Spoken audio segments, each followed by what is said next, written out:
നമസ്കാരം. ഒരൊറ്റ വാർത്ത കൊണ്ട് ഒരു ഇൻഡസ്ട്രിയെ മുഴുവൻ നമുക്ക് മോശമാക്കാൻ പറ്റുന്ന ഒരു ഡിജിറ്റൽ കാലഘട്ടത്തിലൂടെയാണ് നമ്മളൊക്കെ കടന്നുപോയിക്കൊണ്ടിരിക്കുന്നത്. മലയാള സിനിമ എന്ന് നേരിട്ടുകൊണ്ടിരിക്കുന്ന വലിയ പ്രതിസന്ധിയും അത് തന്നെയാണ്. എന്നാൽ സ്വന്തം ഇൻഡസ്ട്രിയെ മറ്റുള്ള ഇൻഡസ്ട്രിക്ക് മുമ്പിൽ എങ്ങനെ മോശമായി ചിത്രീകരിക്കാം, എങ്ങനെ തകർക്കാം എന്നൊക്കെ ചിന്തിച്ച് നടക്കുന്ന ഒരു വ്യക്തിയാണോ സുരേഷ് കുമാർ എന്ന് പലപ്പോഴും തോന്നിയിട്ടുണ്ട്. അദ്ദേഹത്തിന്റെ വാർത്താ സമ്മേളനമൊക്കെ കാണുമ്പോൾ സത്യത്തിൽ ഇദ്ദേഹത്തിന് ഈ മലയാള സിനിമയോട് എന്തെങ്കിലുമൊക്കെ ദേഷ്യമുണ്ടോ വിദ്വേഷമുണ്ടോ എന്നൊക്കെ തോന്നിപ്പോയിട്ടുണ്ട്. മലയാള സിനിമ തകർന്നുകൊണ്ടിരിക്കുകയാണ്. അതുപോലെ തന്നെ 100 കോടി ക്ലബിലൊക്കെ കയറി എന്നൊക്കെ പ്രൊഡ്യൂസേഴ്സ് പറയുന്നതൊക്കെ നുണയാണ് എന്നൊക്കെ സുരേഷ് കുമാറിനെ പോലെ ഒരാൾ പറഞ്ഞു നടക്കുമ്പോൾ അതൊക്കെ വലിയ പ്രാധാന്യത്തോടെ റിപ്പോർട്ട് ചെയ്യാൻ ഇവിടെ മാധ്യമങ്ങളുണ്ട്.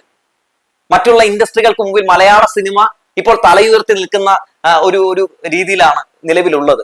അപ്പോ ആ ശോഭയൊക്കെ കെടുത്തിക്കൊണ്ട് അതൊക്കെ പെരുന്നുണയാണെന്ന് പറഞ്ഞ് സ്വന്തം ഇൻഡസ്ട്രിയെ നാണം കെടുത്തുന്ന ഇത്തരം സുരേഷ് കുമാർമാരെയൊക്കെ സത്യത്തില് മാറ്റി നിർത്തുക തന്നെ വേണമെന്ന കാര്യത്തിൽ യാതൊരു തർക്കവുമില്ല. ഇപ്പൊ ഇന്ന് ആന്റണി പെരുമ്പാവൂര് അടിച്ച് വൃത്തി കയറ്റിയിട്ടുണ്ട് സുരേഷ് കുമാറിനെ. സുരേഷ് കുമാറിന് സങ്കടമാകുമെന്ന് അറിയാം.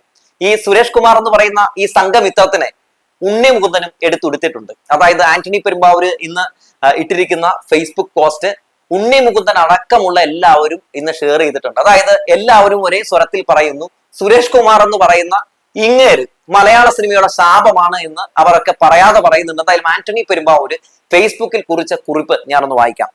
നല്ല 1.5 മാസമാണ് കേട്ടോ എനിക്ക് പറയാനുള്ളത് എന്ന് പറഞ്ഞുകൊണ്ടാണ് ആന്റണി പെരുമ്പാവൂര് ഫേസ്ബുക്ക് പോസ്റ്റ് തുടങ്ങുന്നത്. കഴിഞ്ഞ മാസത്തെ മലയാള സിനിമയെ വിലയിരുത്തി മലയാള സിനിമാ വ്യവസായത്തെ പറ്റി മുതിർന്ന നിർമ്മാതാവും നടനുമൊക്കെയായ ശ്രീ സുരേഷ് കുമാർ മാധ്യമങ്ങളോട് നടത്തിയ തുറന്ന് പറച്ചിലിനെ പറ്റി ചിലത് പറയണം എന്നുള്ളത് കൊണ്ടാണ് ഈ കുറിപ്പ്. വ്യക്തി എന്ന നിലയ്ക്ക് ജനാധിപത്യ ഇന്ത്യയിൽ സ്വന്തം അഭിപ്രായം പറയാനുള്ള സ്വാതന്ത്ര്യം അദ്ദേഹത്തിനുണ്ട്. എന്നാൽ ഒരു സംഘടനയെ പ്രതിനിധീകരിക്കുമ്പോൾ ആ സംഘടനയിലെ ഭൂരിപക്ഷം അംഗീകരിക്കുന്നതും ബോധ്യപ്പെട്ടതുമായ കാര്യങ്ങളാണ് പൊതുവേദിയിൽ അവതരിപ്പിക്കേണ്ടത്. അപ്പോഴേ സംഘടനയിലെ ഭൂരിപക്ഷത്തിന് ആ അഭിപ്രായത്തോടൊപ്പം നിൽക്കാനും പിന്തുണയ്ക്കാനും സാധിക്കൂ. സംഘടനയിൽ അഭിപ്രായ സമന്വയമില്ലാത്ത കാര്യങ്ങൾ വ്യക്തിപരമായി പൊതുസമക്ഷം അവതരിപ്പിക്കാൻ അദ്ദേഹം തയ്യാറായതുകൊണ്ട് മാത്രം അതേ സ്വാതന്ത്ര്യം എടുത്തുകൊണ്ട് ഞാനും ചിലത് ജനങ്ങൾക്ക് മുമ്പിൽ തുറന്നു പറയുകയാണെന്ന് പറഞ്ഞിട്ടൊരു 1.5 അടിയാണ് വെച്ച് കൊടുത്തിട്ടുള്ളത്. ജൂൺ 1 മുതൽ നിർമ്മാതാക്കൾ സമരത്തിനിറങ്ങുന്നതായി വലിയ ആവേശത്തിൽ ശ്രീ സുരേഷ് കുമാർ പറയുന്നത് ഞാനും കണ്ടു. സത്യം പറഞ്ഞ ആ വാർത്താ സമ്മേളനത്തിൽ നിർമ്മാതാക്കൾക്ക് സമരത്തിന് ഇറങ്ങുന്നു എന്നൊക്കെ പറഞ്ഞ് വളരെ ആവേശത്തിൽ ഇദ്ദേഹം പൊട്ടി ആഘോഷിച്ചുകൊണ്ട് ഇങ്ങനെ പത്രസമ്മേളനം നടത്തിയപ്പോ ഞാനും വിചാരിച്ചു, ഇങ്ങനെ എന്തൊരു മനുഷ്യനാണെന്ന്. സിനിമ എന്ന് പറയുന്ന ആ ഒരു വ്യവസായത്തെ ചുറ്റിപ്പറ്റി എത്രയധികം ആളുകളാണ് ജീവിക്കുന്നത് നമുക്കറിയാം. അപ്പൊ ഇങ്ങനെ രംഗടന്ന് നിന്നിരുന്ന് അടിക്കണം, വലിയ ആവേശമാണ് ഇത്തരം ഈ മൊത്തത്തിലങ്ങ് നശിച്ചു പോകുന്നത് കാണാൻ. എന്തോ ആകട്ടെ, എന്നിട്ട് ബാക്കി കൂടി വായിക്കാം. മറ്റു ചില സംഘടനകളിൽ നിന്നുണ്ടാകുന്ന സമ്മർദ്ദങ്ങൾക്ക് വഴങ്ങിയാവണം അദ്ദേഹം അങ്ങനെ പറയാൻ തയ്യാറായത് എന്ന് ഞാൻ കരുതുന്നത്. ഇത്തരത്തിലൊരു സമരനീക്കം സിനിമയ്ക്ക് ഒരു തരത്തിലും ഗുണമാകുമെന്ന് ഞാൻ കരുതുന്നില്ല. കാരണം 100 കണക്കിന് ആളുകളെ, അതുവഴി 1000 കുടുംബങ്ങളെ നേരിട്ടും അല്ലാതെയും ബാധിക്കുന്ന ഒന്നാണത്. സംഘടനയെ പ്രതിനിധീകരിച്ച് ആരാണ് ഇതൊക്കെ പറയാൻ അദ്ദേഹത്തെ ചുമതലപ്പെടുത്തിയത്? എന്താണ് അതിന് പിന്നിലെ ചേതോ വികാരം എന്നൊക്കെയുള്ള കാര്യത്തിൽ വ്യക്തത വേണ്ടതുണ്ട്. കൂട്ടത്തിലുള്ളവരെ പറ്റിയും സിനിമയിലെ മറ്റു മേഖലയിലുള്ളവരെയും പുത്തൻ തലമുറയെ പറ്റി കടുത്ത ഭാഷയിൽ വിമർശിച്ചാൽ അദ്ദേഹത്തോടൊപ്പം സംഘടനയിലെ മറ്റുള്ളവർ നിശബ്ദമായി പിന്തുണയ്ക്കുമെന്നാണ് അദ്ദേഹത്തിന്റെ ധാരണയെന്നും അത് കേട്ടപ്പോൾ എനിക്ക് തോന്നി. ഏതെങ്കിലും നിക്ഷിപ്ത താല്പര്യക്കാരുടെ വാക്കുകളിൽ അദ്ദേഹം പെട്ടുപോയതാണോ എന്നും സംശയം തോന്നി. ഒരു സാധ്യതയുമില്ല. പുള്ളിയുടെ സ്വഭാവം നമുക്ക് എല്ലാവർക്കും അറിയാവുന്നതാണ്.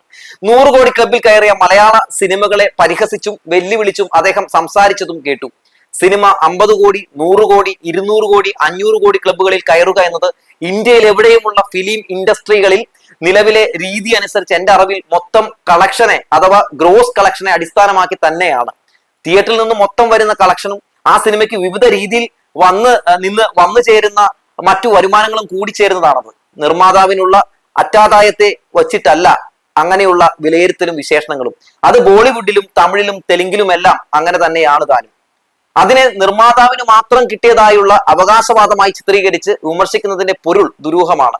പിന്നെ അദ്ദേഹം പ്രതിനിധീകരിക്കുന്ന സംഘടനയിലുള്ളവരിൽപ്പെട്ടവർ തന്നെയാണല്ലോ ഇങ്ങനെ 100 കോടി ക്ലബിലും 200 കോടി ക്ലബിലും ഇടം നേടിയ വിശേഷണങ്ങൾ പ്രചരിപ്പിക്കുന്നതും. മലയാളത്തിൽ നിന്നുള്ള സിനിമകൾക്ക് ചുരുങ്ങിയ നാൾ കൊണ്ട് അത്രയ്ക്ക് കളക്ഷൻ കിട്ടി അവ മറുനാടുകളിൽ അതിലും വലിയ സിനിമകൾക്കൊപ്പം എത്തുകയും ചെയ്യുന്നതിൽ സന്തോഷിക്കുകയും ആ സന്തോഷം പങ്കിടുകയും ചെയ്യുന്നതിൽ അപാകതയില്ലെന്നാണ് എന്റെ അഭിപ്രായം. അതിനെയൊക്കെ ചോദ്യം ചെയ്തും അധിക്ഷേപിച്ചും അപരാധം എന്നോണം വ്യാഖ്യാനിച്ചും ശ്രീ സുരേഷ് കുമാർ സംസാരിച്ചതിന്റെ ഛേദോ വികാരവും അവ്യക്തമാണ്.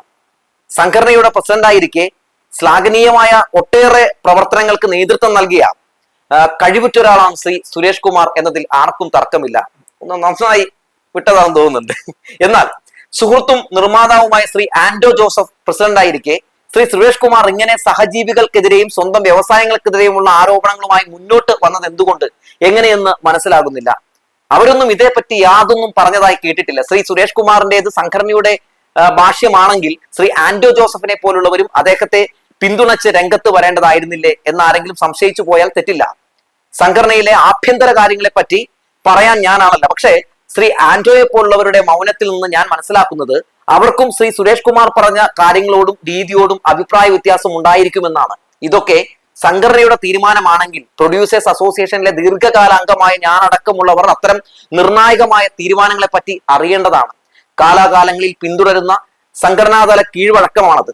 അത്തരത്തിൽ ചർച്ച ചെയ്ത് ഭിന്ന സ്വരങ്ങൾ കൂടി കണക്കിലെടുത്തും അഭിപ്രായ സമന്വയമുണ്ടാക്കിയും മുന്നോട്ട് പോവുക എന്നതാണ് ഏതൊരു ജനാധിപത്യ സംവിധാനത്തിന്റെയും കാതൽ എന്നാണ് ഞാൻ വിശ്വസിക്കുന്നത്. ഒരു നടൻ ഒരു സിനിമ നിർമ്മിച്ചാൽ ആ സിനിമ കേരളത്തിൽ പ്രദർശിപ്പിക്കില്ല എന്നൊക്കെ ശ്രീ സുരേഷ് കുമാർ പറഞ്ഞത് എന്ത് അടിസ്ഥാനത്തിലാണെന്ന് മനസ്സിലാകുന്നില്ല. ശാഖ ക്ലാസും പിന്നെ അറിയാലോ, തികഞ്ഞ സംഖ്യ ആയതുകൊണ്ട് ഇതല്ല, ഇതിലപ്പുറവും പറയാനുള്ള സാധ്യത വളരെ കൂടുതലാണ്. ഒന്നും കാര്യമാകണ്ട. ഇതൊക്കെ നമ്മുടെ നാട്ടിൽ നടക്കാൻ പോകുന്ന കാര്യമാണെന്ന വിശ്വാസം എനിക്കില്ല.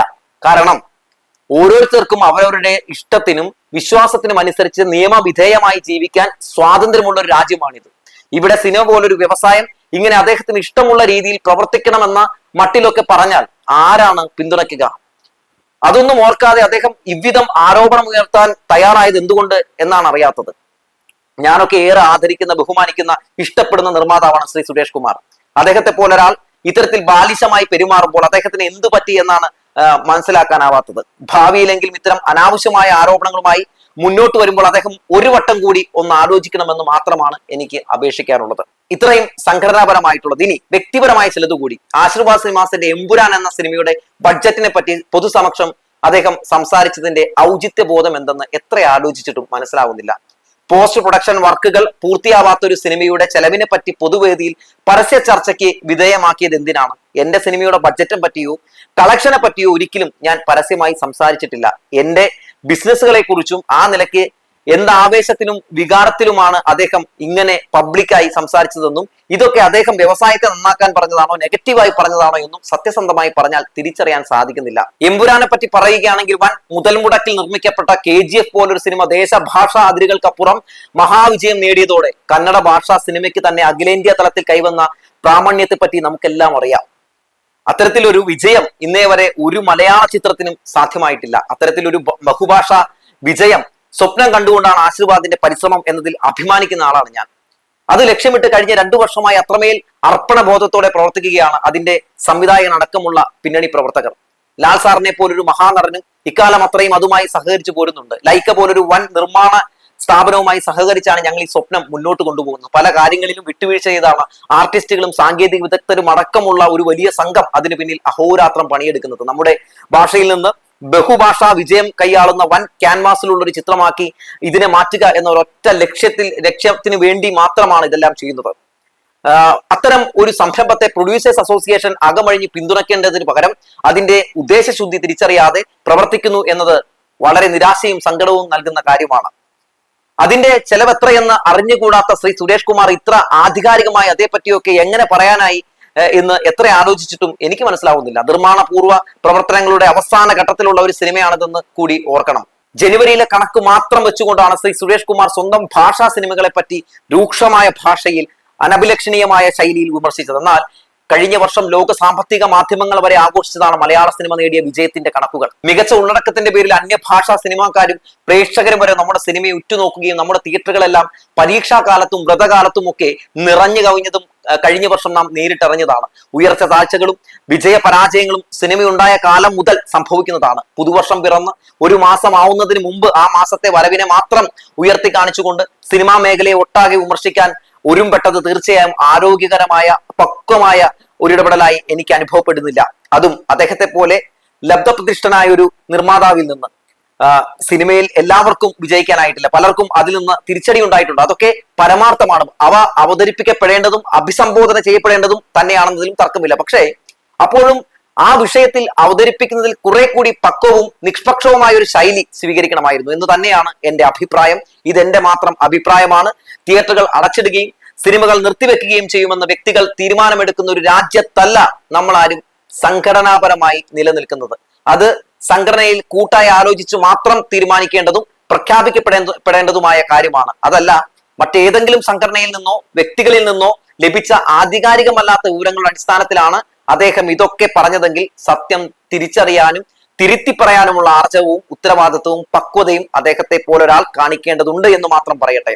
സംഘടനയിലും പുറത്തും തെറ്റുകൾ ആർക്കും സംഭവിക്കാവുന്നതാണ്. എന്നാൽ ആ തെറ്റുകൾ തിരുത്തിക്കാനുള്ള ജനാധിപത്യ ഉത്തരവാദിത്വം സംഘടനാ ഭാരവാഹികൾക്കുണ്ട് എന്ന് ഞാൻ കരുതുന്നു. അത്തരത്തിലൊരു ശ്രമം ശ്രീ ആന്റോ ജോസഫിന്റെ നേതൃത്വത്തിലുള്ള ഭാരവാഹികളിൽ നിന്നുണ്ടാകുമെന്നും ഞാൻ പ്രതീക്ഷിക്കുന്നു എന്നാണ് ആന്റണി പെരുമ്പാവൂർ പറയുന്നത്. എന്തായാലും മൊത്തത്തിൽ സുരേഷ് കുമാറിനെ വലിച്ചൊട്ടുകയാണ്. സിനിമ ആരുടെയും തന്തയുടെ വകയല്ല എന്ന് തന്നെയാണ് പറയുന്നത്.